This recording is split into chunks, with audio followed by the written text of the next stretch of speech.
गिबियावनो साफ्रोमखौबो आंनि चेनेलाव बरायग्रोनाय जाबाय। आं दिनैनि लागै नोंसोरनो मोननैसो गोनांथार रादाबफोर होगोन। नोंथांमोना मोजाङै खोनासंलांदो आरो नोंथांमोना भिडिअखौ मोजां मोनबायबा लाइक खालामदो, शेयार खालामदो आरो अन्नानै आंनि चेनेलखौ साबस्क्राइब खालामनो दाबाव।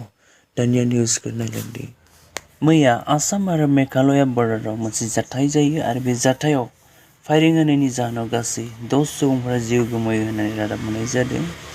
मिथिनानै मोननाय बायदिब्ला मेघालयानिफ्राय गंसे ट्राकआव इलिगेलै दंफांफोर लाबोबाय थादोंमोन आरो बे दंफांखौ आसाम पुलिसा लाखिदोंमोन, नाथाय बिथांमोना गारिखौ लाखियाखैमोन। बेनि थाखाय आसाम पुलिसा ट्राकनि टायाराव गुलि गावनानै ट्राकखौ लाखिनानै ट्राकआव थानाय मानसिफोरखौ एरेस्ट खालामदोंमोन, हमनानै दोनदोंमोन आरो बेयावनो खासि मानसिफोरा फैनानै मेघालयानि मानसिफोरा बिथांमोनखौ रिलिज खालामनांगौ होननानै सेकार लाना फैनानै हाल्ला खालामदोंमोन आरो बेयावनो पुलिसा फायरिं होनायाव बे सुबुंफोरा जिउ गोमायो होननानै रादाब मोननाय जादों। आरो बेबायदि गन्दगल जानायनि थाखाय दायो मेघालयायाव गासै 7 डिस्ट्रिक्टफोराव इन्टारनेटफोरखौ बन्द खालामनानै दोनबाय होननानै मिन्थिनाय जादों। मैया कलम्बियायाव गंसे फिसा प्लेनआ गोग्लैयो आरो बेयाव गासै 8 सुबुंफोर दंमोन।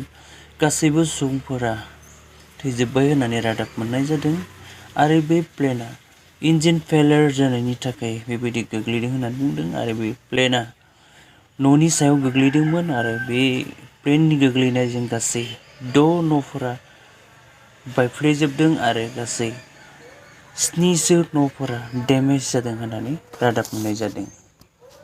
चाइनानि हेनां इउनियन सिटियाव मोनसे फेक्टरियाव अर खामनायनि जाहोनाव गासै 38 सुबुंफोरा जिउ गोमायो आरो 2 सुबुंखौ दासिमबो नागिरनानै मोनाखै होननानै मिन्थिनाय जादों आरो बेजों लोब्बा थानाय सासपेक्टेड सासे सुबुंखौ एरेस्ट खालामबाय होननानै रादाब मोननाय जादों आरो मानि थाखाय बे अरा खामदों दासिमबो रादाब मोननाय जायाखै।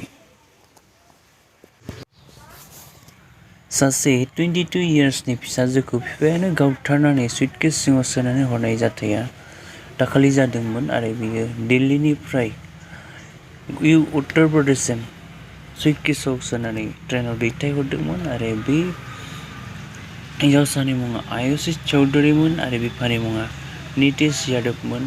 बिथाङा गुलि गावनायनि जाहोनानो जाबाय बिथाङा सिरि सिरि गुबुन कास्टनि हौवाजों हाबा जाखोमानायनि थाखाय बिफाया रागा जोंनानै बे खामानिखौ मावदों होननानै मिन्थिनाय जादों आरो बिथाङा बिथांनि डेड बडिखौ यमुना एक्सप्रेसआव दैथायहरदोंमोन होनना बुंदों आरो बे हिन्जावसाया दिल्लीयाव BCA कर्स खालामबाय थादों होननानै रादाब मोननाय जादों। केरेलानि कलाम होननाय जायगायाव मोनसे जाथाय जायो। ब्राजिलनि सापर्टार आरो आर्जेन्टिनानि सापर्टार जाय दायो वर्ल्ड काप सोलिबाय दङ, बिथांमोना सापर्ट खालामनाय सुबुंफोरा गावजों गाव नांज्लाय खमलाय जादों होननानै रादाब मोननाय जादों आरो बेनि गेजेरजों जोंफोर मोनसे लेसन सोलोंनानै लानि देरहायोब्लाबो बिसोरनि, देरहायाब्लाबो बिसोरनि, नाथाय जों गावजों गाव बुलायलायनानै थैलायलायनो जेबो गोनांथि गैया। बेवहायनो जों गावजों गाव मोनसे सेन्सआव थानानै सापर्ट खालामनि।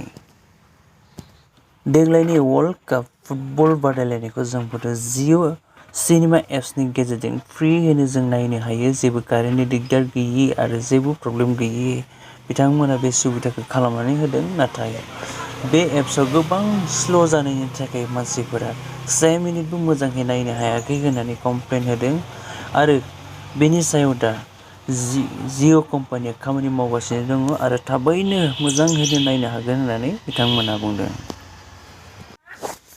उरिष्यायाव आंगनबाड़ियाव खामानि मावनाय सुबुंफोरा प्रटेस्ट खालामदों होननानै मिन्थिनाय जादों आरो बिथांमोना बेबायदि प्रटेस्ट खालामदों।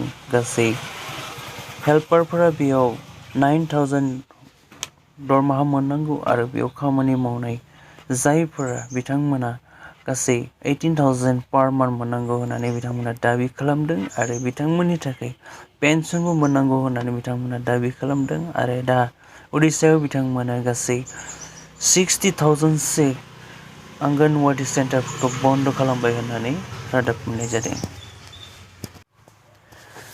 थाइलेन्डनि पुलिस स्टेशननि कम्पाउन्डआव बम बेरनायनि जाहोनाव सासे सुबुङा जिउ गोमादों आरो गासै 29 सुबुंफोरा जोखोम जायो होननानै रादाब मोननाय जादों।